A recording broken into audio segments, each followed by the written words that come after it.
let me introduce this next awesome group. They're just teeing up all of their presentation materials. So this is actually also another really good time to talk about the QR code, the little white circle in the left-hand corner that you see with all of the weird black squigglies. So like I've been saying, just taking your phone and acting like you're taking a picture. You don't actually have to take a picture. Just put your camera up to the QR code and you'll get a pop-up link that will take you to the Campaign for Nature 30 by 30 global petition to urge our world leaders to protect at least 30% of our planet by 2030. That includes marine protected areas, but that also includes terrestrial areas. And we just got to protect our home. We got to make sure that this is healthy and safe and abundant for generations to come. So I couldn't be more excited for this next session. We'll get it underway. This is a really special one. So at the very beginning, I think I mentioned that we had a couple actual young people apply to host a session on Youth-A-Thon, sharing their mission, sharing their vision for a healthy planet. And this was one of those winners. So I couldn't be more excited to introduce Mhairi and her cohort of 3 awesome panelists. And Mhairi will be sharing her journey in STEM. So STEM is one of those fields to me that feels kind of intimidating. Science was always, for me, a little intimidating. I loved knowing about it, but the actual doing of science always felt really scary, which I think that can be, similar for a lot of other young people. But Mhairi's going to be talking about her journey in STEM, from founding Youth STEM 2030 to winning numerous STEM-based awards and doing her own research. But then she'll be joined by 3 fellow panelists who will introduce themselves as well. And they will just be sharing their experiences in STEM, providing advice on making a difference through those fields, which, like I said, can be kind of intimidating sometimes. So a little bit about Youth STEM 2030, which is Mhairi's group that she founded. So Youth STEM 2030 believes that young people can, through science, technology, engineering, and math, which is what STEM stands for, be at the forefront of progress towards the UN Sustainable Development Goals. They empower young people to use STEM to change the world. And I couldn't be more excited to be joined by them today. So let's see if they are ready to go.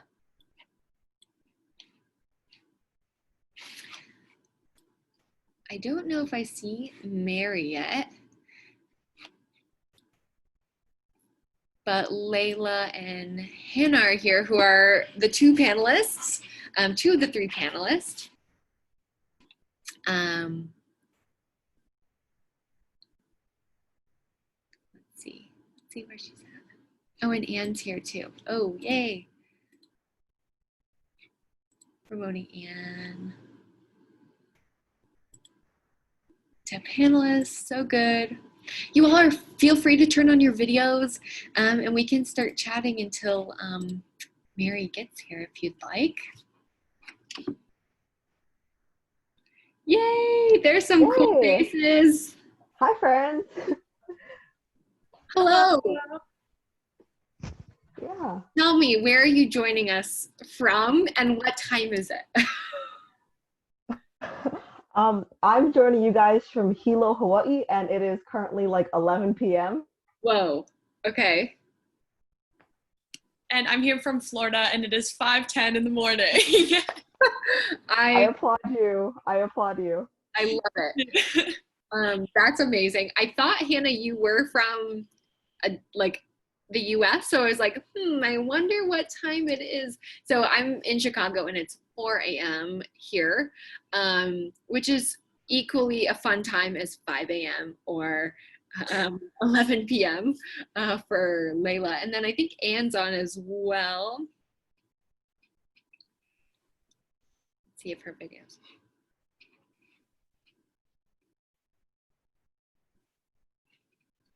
Oh, she got disconnected. Mhairi will be joining her computer crashed, which Oh, is the fun worst timing. time for this to be happening. But until then, it's so lovely. I've been seeing your names in the chat and just seeing you guys around on social media, and couldn't be more excited for this conversation. Do you guys want to go ahead and, I don't know what Mhairi's like plan is, if she's gonna like read your bios or anything, but if you would like, that might be a good, oh, there's Mhairi. Oh, she's here. Nice. Mhairi's like, no, I'm here. Hello? And Mhairi. Okay, take it away. Panic. Oh, the promotion to presenter made it crash, which was not the start that was planned. But yeah, are you happy for us just to go, Bailey? Yep, take it away. Fab. So I'm just gonna share my screen. Can everybody see that? Hey, looks great. Fab.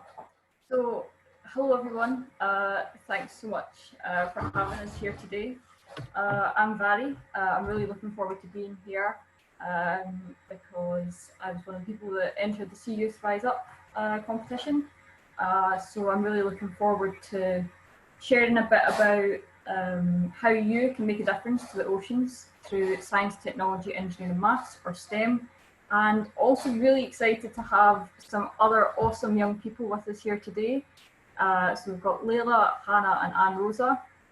They're all joining us from various time zones. I think Hannah drew the short straw on that one. Thankfully for the rest of us, it's not quite as bad, but we're really looking forward to being here today and hopefully inspiring you to make a difference through science to our oceans.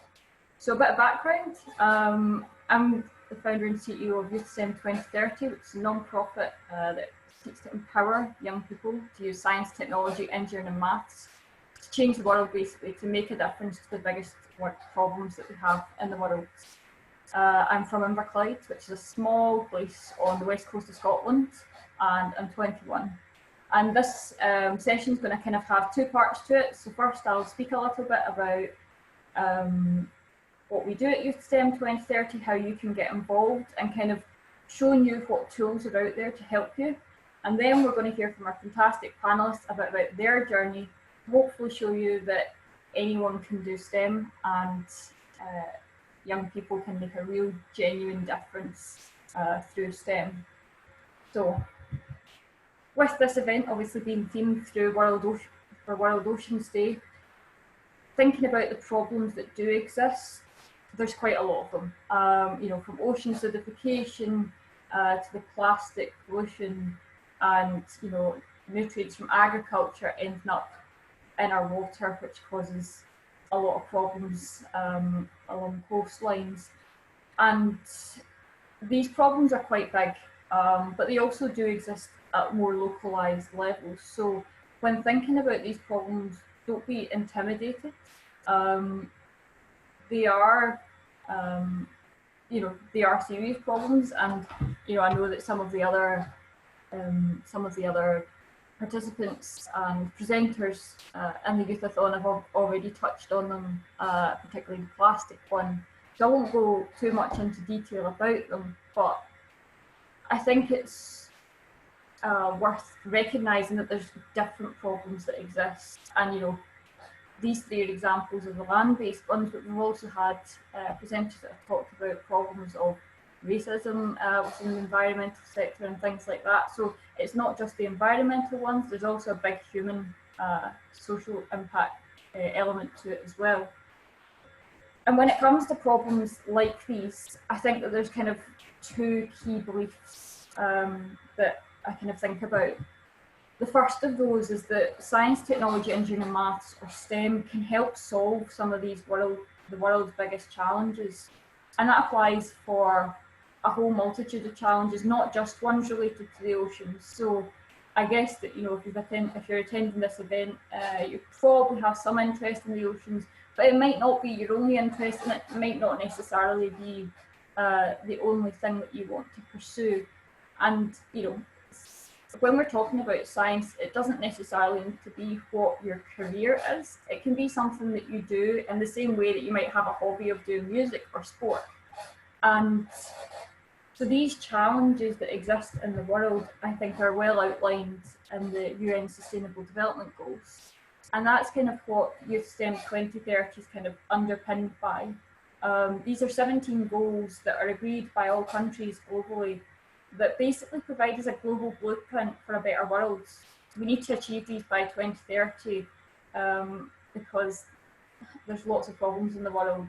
And they're all interlinked as well, I think. So I can almost guarantee that whatever you're passionate about, whatever you're interested in, there's going to be a sustainable development goal that fits that. You know, whether it's you want to make life better for people with disabilities, you want to help us find more sustainable ways of producing food, whether it's that you're interested in solving the climate crisis, or if it is more to do with our oceans and seas.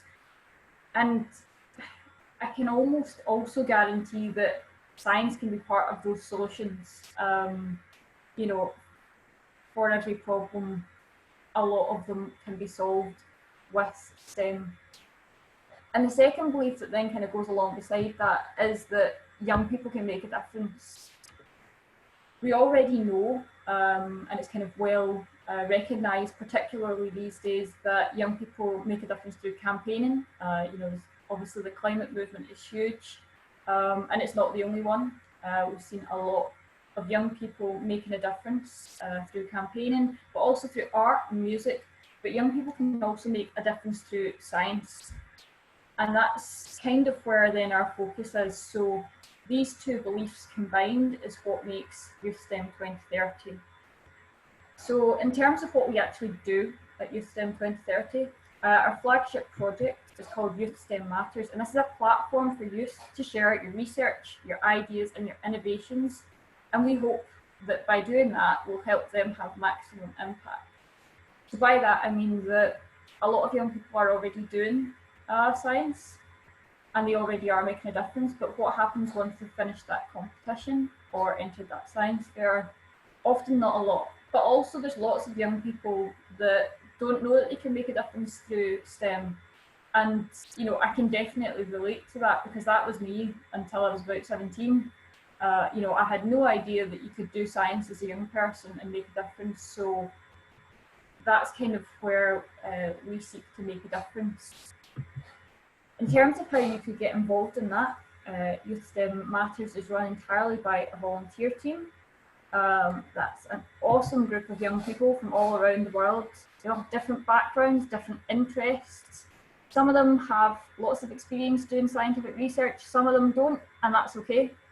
Everybody's bringing something unique to the team, and all those together make a really awesome team to be part of, which you'll probably see Anne-Rosa up there. I'm sure she can tell you a bit about that later when we go into the kind of panel section of our session.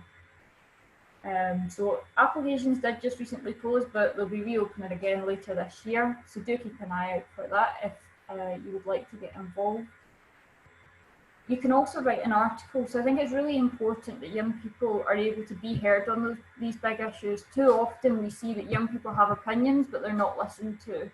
So that's why we really want to provide young people like you with a platform. So even if you've never thought about science, even if you've never wrote an article before, that's fine. We would love to hear from you. And some examples of things that you could write if you're looking for inspiration. We recently had this article by Lizzie, one of our volunteers. She wrote about her experience volunteering at a marine reserve. And Anne-Rosa and I also interviewed Dr. Imogen Napper, who does absolutely awesome work on marine microplastics. So I would definitely encourage you to check those out if you're looking for inspiration. And there's also other articles on topics from Crohn's disease to physics to nature photography, a whole range, and that kind of really interdisciplinary aspect, I think, is important when we think about science. So even if you wouldn't consider yourself a scientist or a science person, that's okay. This is still for you. As long as you've got an issue that you care about and that you want to find out more about or help find a solution to, then this is the perfect opportunity. And thirdly, submit your project. So I'm not going to speak too much about that now because I think that the other three will be able to cover much better about how you get started on a scientific research project. But if you have already done one, then you're able to submit it. And you know, we always kind of have that ethos of wanting to make each article the best that it can be, because we really believe that if the article is the best that it can be, then the idea is going to have the biggest impact that it can on the world. You know, there's no point in having an idea that goes nowhere. We want to make sure that young people are really being meaningfully involved in creating this change and doing that kind of through the vehicle of STEM. So we also, coming soon, will have some new opportunities to get involved. So do look at our social medias and do get in contact. Like, you know, we're always happy to help people. If you want to make a difference, then we would love to hear from you. But I think that's probably enough from me on the kind of background of things. You know, I've talked about the possibilities here of what you can do, because I think it is an issue that young people don't necessarily know what the possibilities are out there. You know, you don't know what you don't know, but you can always find them out. So I've now told you what they are. So I'm now going to invite our three panel members to join the discussion. So all three of them have experience doing research while at high school, and they're going to share their advice for how to make a difference through STEM. So here they are. So I'm going to give them each a brief introduction. So Anne-Rosa Bilal. Anne-Rosa has experience in researching since early childhood. She aspires to pursue the study of neurology as her main interest, and helping as many people as possible is her life goal, and that's why Youth STEM Matters is such an important part of her life. It's opened the door for her to help young people to be at the forefront of scientific development, and Anne-Rosa is also one of the co-founders of the Youth STEM Matters project and is currently our managing editor for life sciences. We also have Lela DeVine. So Lela is a rising senior from Hilo, Hawaii. I hope I said that right, where she is a lab member at the Daniel K. Inouye College of Pharmacy at the University of Hawaii in Hilo.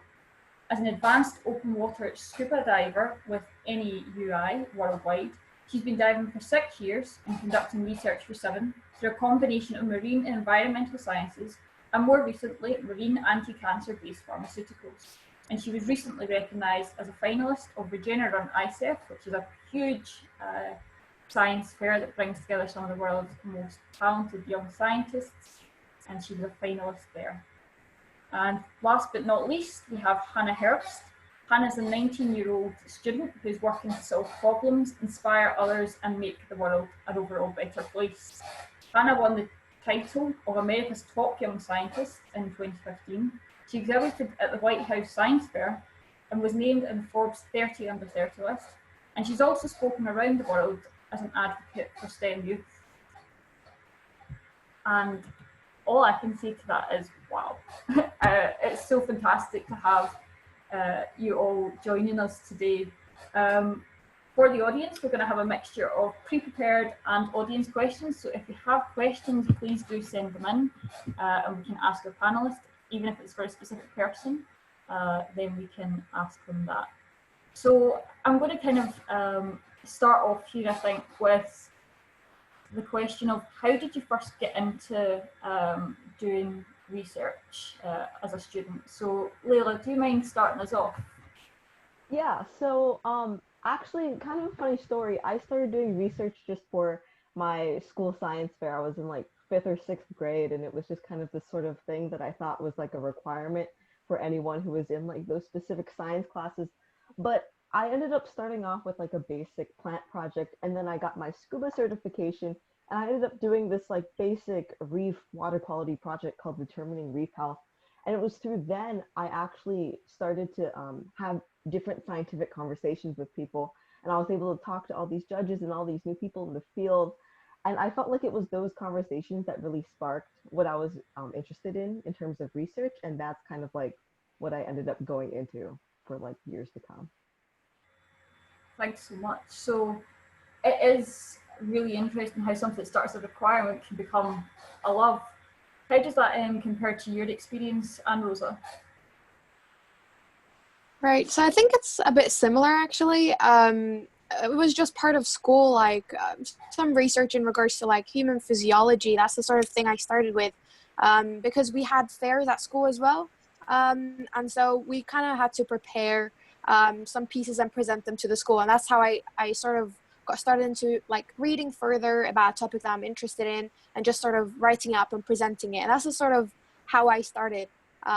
And then now I'm just like, I do it for fun because it's not a requirement anymore, as you said. It's just because I like it and love it, actually. So yeah. And what about you, Hannah? How did you first start? Because I know that you've done quite a few projects over the years now. I definitely have, and I never thought that I could do research. I never even considered it as a child. I was that theater and sports sort of focused kid until 7th grade when my dad brought me to this engineering camp, and I was the only girl in the camp and I didn't know anything about engineering. So naturally I was very intimidated. However, I absolutely fell in love with specifically robotics that week, with programming and building and collaborating with other people. I was just so excited about it, and I did my first science fair that year and just really fell in love with the process of researching and specifically social innovation to help solve problems that are people focused. So much like Lela and Anne, I just got very much into it because of science fairs and because of that inspiration where you want to solve a problem and you want to help people. Fantastic. And at this point, I do actually want to mention that it's okay if science fairs are a thing in some places and not others. I feel like I came very late to the whole scientific research thing relative to Youth-A-Thon, because it wasn't until I was 17 that I did it. So certainly it's not too late to start if you haven't had an opportunity or found one yet. So would you be able to each kind of tell us a bit about a specific project that you've done and what that investigated? So does anyone want to go first? Go for it, Anne-Rosa. Sure. I can go first. So the first article I published was about a topic I'm really passionate about, which is cancer and treatments for it. And everyone knows that cancer, for example, So everyone knows that cancer has some treatments that can be a bit detrimental to other healthy cells and not the tumor cells. And that's the sort of thing I was yeah, but that's not fair to the other cells, essentially. And I'm there should be some sort of other way to induce cell apoptosis that is targeted. And that's the sort of thing I started researching about, targeted therapy, and how to specifically target the tumor cells in the body, and avoid hurting and harming the other healthy cells, because that's sort of canceling out the actual benefits of the treatment. And that's the sort of thing I first got into. And I'm really interested in medical things, and that's what I'm doing at the moment as well. So I'm researching a bit about the role of perforin perhaps in treating COVID-19. Which I think I sort of like to review a lot of articles and see if we can come to an interesting conclusion, and evaluate treatments, stuff like that. That's the sort of thing I've been doing. Yeah. Fantastic. And what about you, Lela? Yeah, so my research, I'm about to start year 3 of it. It's kind of this really long leg that I've ended up building on top of each other. But what I did is I went to a bunch of different beaches down Hilo Bay, and through a bunch of scuba diving techniques, what I was able to do is collect a variety of hard corals and sponges and things such as that. And I isolated endophytic fungal strains from them. And so endophytes are commonly used, or they're getting more commonly used in research in terms of deriving different natural products that can be used for pharmaceutical drugs. And kind of going off of what Anne was talking about in terms of cancer, what I ended up doing is through these isolates, I was able to test them against a variety of cancer cells, and I found that there was a degree of anti-proliferative activity against prostate and ovarian cancer, as well as a degree against breast cancer. And so I took that whole knowledge that I was able to find, and I kind of spun it around. I actually wrote something down just so I knew that I wouldn't forget it. But it's kind of the first line, I'm getting this research published with everyone here. And so I started off my paper. This is kind of what like the pinpoint of my research is, but it's basically saying that the vastness of the environment accompanies a crucial balance point of environmental utilization and awareness, which can be the direct driving point towards novel compound discovery. So I'm kind of focusing on how can we be utilizing our environment in a way to provide an indefinite source of compounds that can be used for the pharmaceutical industry without harming the environment in any way. It's kind of finding that crucial balance point. So through then I ended up doing different HPLC analysis methods and looking into the UV absorption rates of extracted compounds from these fungal strains that I looked at through my sample collection processes. And I ended up finding a bunch of different probable compounds. So a lot of the people in the lab that I work at, they have substantially higher education levels, of course, right? Being only a high school student. So I ended up creating my own data analyzation method to look into probable identifications of similar types of compounds to see how they can be used for looking into these structures. And then what I'm currently working on is more the environmental aspect, as well as pinpointing certain structures, and also looking into some of the mechanisms that may be causing these to be anti-cancerous, because the strains that I found were genetically inherited cancers. So looking into how they might induce apoptosis and things such as that. So how we're using the ocean to be able to help solve health problems, which is a really interdisciplinary approach. And we will come back to the kind of interdisciplinary nature of STEM a little bit later. But first, Hannah, what about your research? Sure. So, wow, you guys are both so impressive, and I love the common threads that I'm starting to see form between all of our projects. So my project is also similarly inspired originally by cancer when my dad was diagnosed 2 years ago and had this big operation. And unfortunately, he acquired a surgical site post-operative infection right after his operation. And surgical site infections lead to increased medical costs, medical waste, and time spent in the hospital.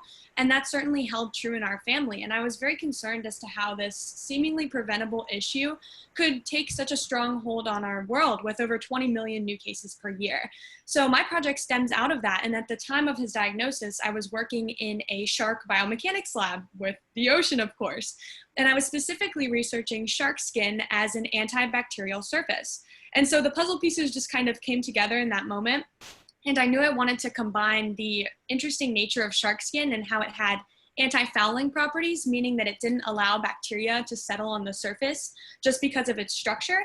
I wanted to bring that sort of out of the water metaphorically in order to apply it to a medical facility to reduce the spread of pathogens. And this week, I'm actually in the process of submitting my patent for this research and being able to distribute this shark skin inspired bandage to patients across the world who aren't able to get the same quality of care that we are in the United States. So I'm very excited about this research and the potential that it has. And you guys are so inspiring. This gives me hope for the future. So this is great. And I can definitely relate to that kind of sense of hope for the future. Certainly reading that some of the research that young people have done, it's genuinely amazing. And, you know, as you say, Lela, yours is currently being reviewed by us to be published. And Hannah, yours is obviously going to make a real world difference through getting your patent. So yeah, good luck on that application. So I think that sometimes when we talk about research, it's important to talk about the success, but there's also a lot of challenges that come with it. So Hannah, would you be able to share perhaps one challenge that you encountered and how you might have overcame that along the way? Sure. I mean, it's hard to pick just one because, of course, in research, you have to have this realistic idea of you're going to face a lot of challenges, and there are going to be a lot more challenges than there are successes. And I think that probably one of the biggest challenges for me was having my dad's diagnosis and trying to have to work through that. Because I don't just want to pretend like, oh, it's so easy to work when, you know, your parent is suffering at home. But in reality, I think that the best way to solve the challenge of just this social difficulty is to surround yourself with great people. So I found that having these great graduate students around me, luckily I was able to work in Dr. Marianne Porter's biomechanics lab to develop my research. And I had a great community of support around me. And that was probably the biggest social challenge. But the biggest scientific challenge was that there were just seemed to be so many parts of my project that just kept building out. So originally I was looking at just shark skin fouling, which is the development of bacteria underwater. And then the idea for the bandage came. So sort of being able to accomplish all these steps, it's like we describe it as playing chess on 10 different boards at the same time that are moving around in space. You have to definitely be on top of it and be, you know, willing to learn from your failures as you go along. And that's really where the science becomes so impactful, is we can take these difficult times and turn them into something amazing that can help people.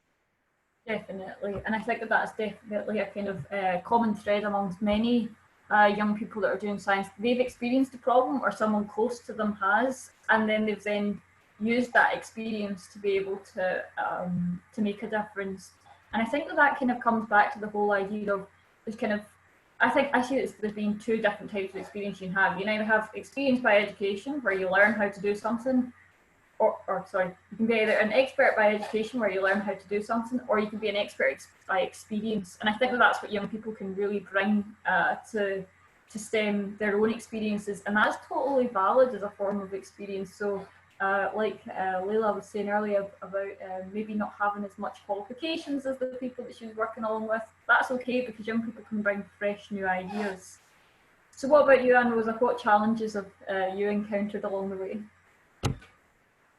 For me, I think it was just like certain parts of, like, for example, research, writing them up in a way that would be accessible to people, but also like writing like the references bit, I think for me is the most like challenging bit, because it's always like important to choose your sources carefully. You can't just, for example, use any website or any source to communicate science well. And I think that's very important, because it should be accessible, but it should also be accurate. And I think that's the sort of thing I'm trying to make sure happens in Youth STEM Matters as well. When I'm like trying to think about how to plan out processes to review articles in a way that would make them not only accessible, but also accurate technically. So looking at those references, making sure they're done right, making sure sources are used correctly. That's the sort of thing that's always been a challenge, but also been a way forward. So it's a two kind of thing. And I think it's quite important. Definitely, and I think I think every person doing science can relate to how important references are, but also how tedious they can sometimes be to actually do them. So Lela, what was the biggest challenge that you've had? You know, I kind of hit a bunch of brick walls during my research. There are definitely some points where I was like, is this even going to go through, in terms of like what I was saying earlier with like the educational gap. But socially, Hannah was mentioning this earlier, but being the only girl there. So I'm currently still the only female in my lab. And I think it's kind of interesting because I'm also the scuba diver. So I'm the one that goes out and I'm the one that collects all the samples. And then I'm the one that comes back with like a list of everything. And I have to like try to find a way to express what's actually happening to a bunch of people that obviously have a higher education level than me, because I'm only a high school student after all, right? We can like, there's so much that we can do, but sometimes just in like a lab, the limits are kind of like set sometimes. But not only being a high school student, being a woman, but mainly just trying to communicate and come through with a lot of like certain details. Also just accessibility. I mean, I'm kind of on a tropical island, not really in the middle of nowhere, but kind of in the middle of nowhere, right? So it's kind of interesting when something breaks down in a lab, it might take months to fix. So it's kind of finding a way to be creative in your own course and taking that course. And that's how I kind of ended up with a lot of my data analyzations, is when things go wrong, you have to take your own course and continue moving on. Because if you don't, then it really puts barriers up in terms of your research and what you're able to do. And what my goal is for my research, not only to help people, but try to like broaden my horizons a lot more than what I was used to. And I think that that's a really good point to kind of build on for our kind of next question about what are some of the barriers. You know, how can others help us overcome those barriers, and what do we think needs to change within STEM? Because it is widely documented that there are, you know, one example is that there's fewer women and girls in STEM than there are men and boys. And obviously we have an awesome panel here who are all showing that it doesn't matter what your background is, who you are, you can do STEM. So what advice would you give to other people that are maybe experiencing some of those barriers, and how might that actually benefit their research, would you say? You want to continue, Lela, if you're kind of in your train of thought? Yeah, I got you. So, you know, although this may sound like cliche, honestly, just don't give up, because a lot of research in general has to do with having a large amount of perseverance in what you do. And that's not just crazy lab work or intense sample collection conditions. That could be anything from reading through pages and pages of data, looking through literature reviews, trying to come up with those solid connections. It can be really tough at times. And a lot of times that's sort of what makes people kind of want to like take a step back and just like stop everything for a minute. But I think if you keep on going with what you're doing and really hold faith within yourself and just don't stop working, you can pretty much come up with something that really came from within yourself. You kind of truly meant it when you were doing it. It's not like, or a lot of times, I know you guys are probably very invested in research. It's just kind of a thing that you've kind of grown to love and you've been really passionate about.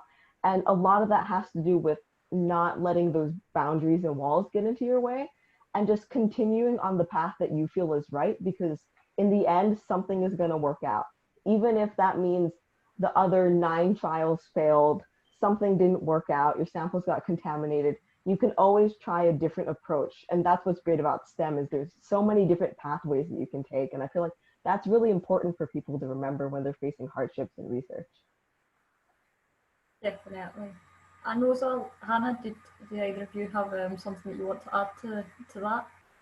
Sure. I think being flexible as well, that's the sort of thing that you want to be when you're researching, because you might not have all the resources you might need at any point when you're researching. So you sort of want to be trying to figure out other ways to approach and tackle the issue or the matter or the problem. And that's the sort of thing that actually makes young people unique, because young people will be thinking about those more flexible ideas, more out of the box, essentially, approaches that makes research by young people so interesting, because it's not always the traditional way that we go. We sort of perhaps might take a roundabout way or something that makes it all more interesting. And that's the sort of thing I would encourage all young people to do. You don't have to be traditional when researching. You can make your own way up, literally. And that's the sort of thing that Youth-A-Thon Matters as well kind of wants to promote, because we want to like make sure these young people are heard. Like, they have so many interesting ideas, and that's how we can change the world, I think, for the better. Absolutely. Like, I can't say anything other than I totally agree, and I saw lots of nodding heads from Lela and Hannah as well. What about you, Hannah? How would you encourage people when it comes to like barriers? Sure. I mean, I can't agree with both of you more. That's absolutely true. To kind of go off of what both of you said, as Anne was saying, you can't be afraid to say no. And as a kid, you know, you need to be able to play to your strengths, and the fact that you don't want to say no anyway, and you have these crazy ideas that a lot of adults wouldn't even bother to consider just because it's crazy. Like, nothing cool came from sticking to what, you know, the structure of regular, you know, science. You have to be able to think outside the box. So I definitely encourage you to do that. And I can, you know, say again the words of a mentor. Someone said this to me when I was going through a very difficult time, when I didn't want to do science and I was very discouraged. They said, Hannah, the worst thing you can do is see a problem that you can solve and do nothing about it. And I can't stop saying that to people, because it's so true. Like, when you see something that's impacting you, and we call it a hair on fire problem, it's keeping you up at night, it's bothering you, it's bothering everyone around you, you have to be brave enough to do something about it. And just because you're young, you know, it doesn't matter. I guarantee that if you reach out to people in your community, they'll be willing to help you just because you're young. It's actually, you know, seems like a big barrier, but oftentimes it can be your greatest strength. So don't get discouraged, don't give up. You can do anything. Definitely. And, you know, some of the best science projects that I've seen are ones that are done with very few resources. So you don't necessarily need to have access to a lab, to lots of equipment. You know, the year that I participated in the Big Bang, which is the competition that we have here in the UK, the kind of science fair, The winning project was two boys. They were, I think, 14 and 15. And they had done their research literally in their back garden to find out what a bird's favourite colour was. Now, I didn't know what a bird's favourite colour was, but they basically took some really simple equipment of bird feeders, some paint, painted them different colours, rotated them round so it wasn't to do with where it was positioned, recorded over 400 hours of camera footage watching these bird feeders, and found that the birds most frequently visited the blue one. So a bird's favourite colour is blue, in case anybody was wondering that. But that's a really good example of a project where it doesn't need a lot of equipment. And I think now more than ever, especially with the kind of situation that we're all in with COVID-19, that opportunity to do science without a lot of resources is really important that we recognise that.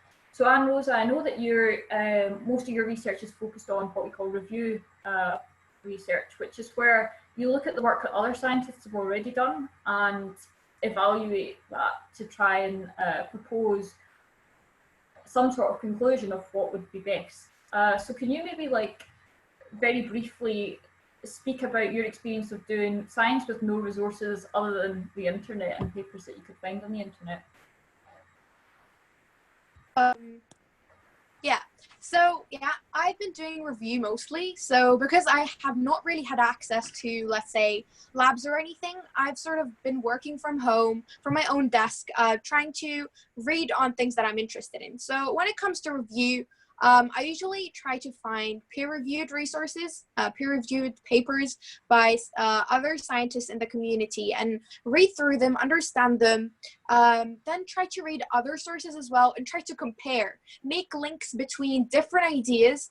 So for example, what I'm doing right now is looking at perforin, which is essentially a protein that is essentially secreted from some natural killer cells, and how this protein essentially, for example, in one article, it talks about its structure, in another article, it talks about its function. And then I also link that, for example, to, let's say, COVID-19. Now, COVID-19 is the sort of thing that natural killer cells want to, the virus is the sort of thing that the natural killer cells want to get rid of. So linking basically the basics of this disease with the protein from different papers, sort of making that connection between diseases and the sort of thing we have in the body, that's the sort of thing I'm doing right now, is the way to go with reviewing articles. And then trying to evaluate the approaches taken, for example. Linking a small thing to the bigger picture is the sort of thing that review articles sort of tackle. And I think it's very important to bring the significance of whatever research I'm doing in a wider context. That's the sort of thing that review articles are really about. And the challenging thing is that, for example, as a young person, I don't have access to, let's say, Nature. So I sort of have to be flexible with the peer-reviewed sources that I have. I have to try to find roundabout ways to find the sources that I need to be able to evaluate different aspects of a certain topic, for example. So that's the sort of thing I've been doing in review. Thanks, Anne-Rosa. And I think that kind of idea of having a kind of, there's some things that you can't do, whether that's because you live in a remote area, because there's a whole number of reasons why you might not be able to access a lab. And at the minute, it's kind of, for a lot of us is the case.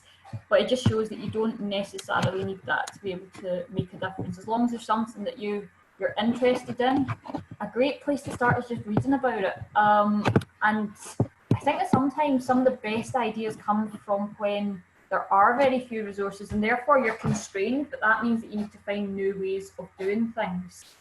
So there's a question that's came in from somebody in the audience about what are the ways that you can practice science every day without actually doing science or research. So while you guys think, I'm going to quickly give an example here of a young person that's making a difference and doing science and helping inspire others to do science, but without doing without it being scientific research. So Abby's 12. She lives in London, I believe, in England, and she realised when she was about 8 years old that there was a kind of issue that a lot of girls were not going to the coding events that she realised that she really enjoyed. So she's then started running her own coding workshops for young people. She runs them with the help of her mum, and inspiring girls to take up things like coding and robotics, which, you know, there's a kind of gender imbalance within STEM, but even more so in these subjects, to show that girls can do it too, and introduce girls to those subjects, which is a really important way that she's then been able to make a difference through doing something she loves. So it doesn't always have to be research that you do. I don't know if anybody else wants to add to that about other ways that young people can perhaps do science without it being research. So I can go. There's something really interesting I saw on Twitter the other day, which is what you're doing actually every Saturday, which is going to the beach and picking up and looking at the rubbish that's on the beach and picking them up, and just thinking about the different things that you can find on the beach, like that's covering our oceans and perhaps harming animals, marine animals. And I think this is just inspirational. This is not actually doing science. It's not researching. It's not reading about it. It's just, look, this is the problem we have. Raising awareness, I think, just by going to the beach and looking and picking up those little pieces of rubbish, I think it's very admirable. So really well done to, I think it's called SOS Saturdays. That's the one. Yeah, and it's like absolutely like awesome. Like, this is a way of doing science by not doing science, which sounds very ironic, but it's true. So yeah, I think it's very admirable. Like, the whole cohort of people that are doing it is just awesome. And that reminds me, there's great ways that you can do science called citizen science. So that's literally where you're basically crowdsourcing the data. So people will all do something. So it could be that everybody's doing a beach clean and they're recording the different types of litter and then comparing them in different places. We have one in the UK that we have every year called the Big Garden Birdwatch, run by the RSPB, which is a nature charity. And basically, you know, in those types of things, everybody's doing the same thing in different places, wherever they are. And then all the data is brought together to get a bigger overall picture. But you can also do projects like this online. There's a really good website, Zooniverse. It's not sponsored or anything by them, but it's free to do. And you can, there's a whole variety of projects there for almost anything that you could possibly be interested in. So we're kind of like getting really close to running out of time. So I'm going to quickly skip on to another question that I kind of had of what, this one's, if Lela or Hannah want to take this one, what is the importance of interdisciplinary within STEM? So bringing different parts of STEM together, or perhaps bringing a part of STEM together with another area.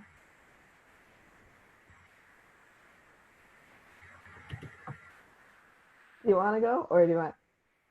You can. Do you want to? You can go. It's good.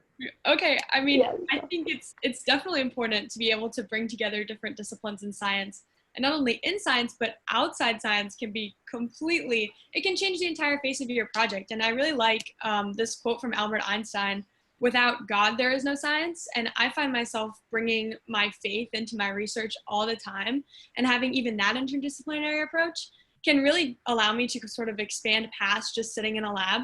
And you also have to, you know, science has to come from an inspiration. Oftentimes, almost all the time, our science research is not inspired by inside of science. It's inspired by the problems that people face in our lives, or the problems that we face in our lives. So I would definitely say that being able to take that interdisciplinary approach isn't just a choice, it's definitely a necessity. And having that flexible mentality is very, very important. So good. And Lela, why would you say that it's important for other young people to be able to do STEM research? I feel like, or just, okay, I feel like a lot of young people, the young people are kind of like the building blocks for society for the future. And I feel like something that's really important whether or not they're planning on going into a STEM career in the future. Um, I was kind of talking about this with some of my mentors, and we're talking about environmental awareness. This is just one example that I have. Environmental awareness and environmental science is something that we don't really look at as much at times. A lot of people who do medical based research completely get lost in the medical field, right? So looking into all these different compounds and such. But when you look at the bigger picture, in terms of being aware of your environment and educating youth about this, they can take matters into their own hands. But regardless of whether or not they're planning on going into some sort of STEM field in the future, I feel like a lot of um, youth's baseline for action that we take in the future is completely based off of how much they're educated when they're younger. So how much are they aware of these issues for the future? For example, environmental reform, we talk about this all the time. Sometimes laws are being passed, but how much do the public really know about these laws, right? Or how much do people know about certain acts being put forward?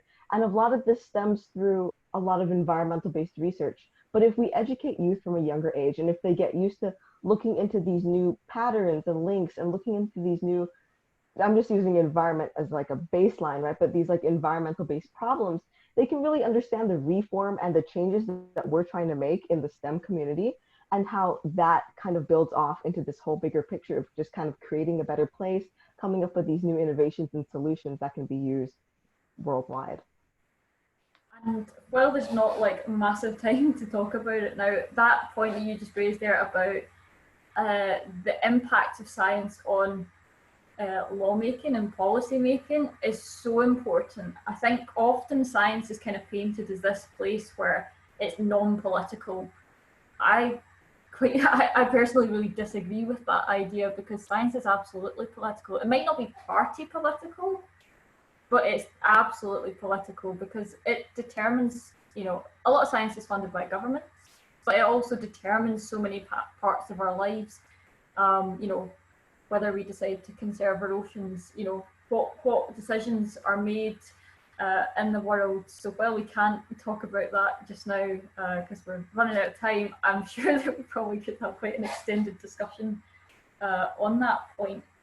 So I guess that there's one last question that I want to ask you all, and if you can answer in like 30 seconds or less, then we can make sure that we can keep time.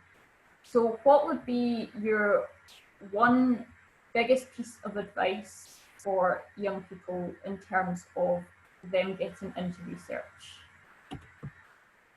Anne-Rosa, do you want to start?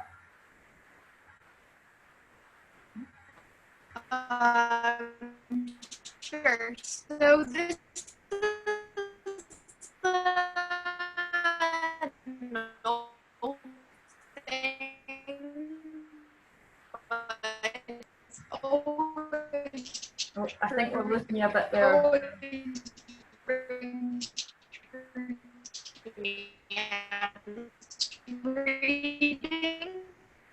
Anne-Rosa, I think we've lost you a bit. It sounds a little bit it's been slowed out a lot, so we kind of missed all of that. Do you want to try again? Hi. So just reading. Further reading, more reading. That will sort of drag you into an ocean of reading and about something you're interested in, and then you might want to write something up about something you read and something you learned, and that will kind of kickstart you into research. Great answer. And that's really important. It doesn't need to be this great big 1 year long research project that you start with. Something small is a great place to start. What about you, Lela?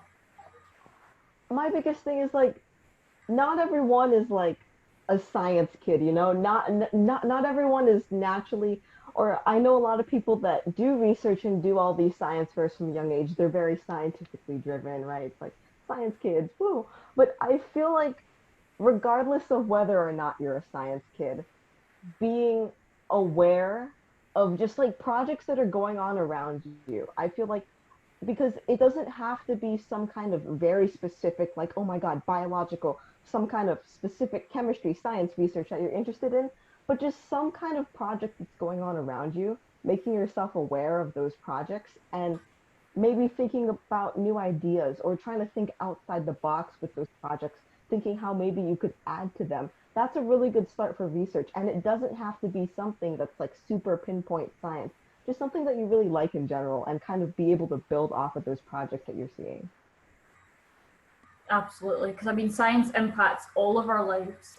Whether you're not, you would call yourself a scientist or not, I think everybody can do science, but it does definitely impact us all.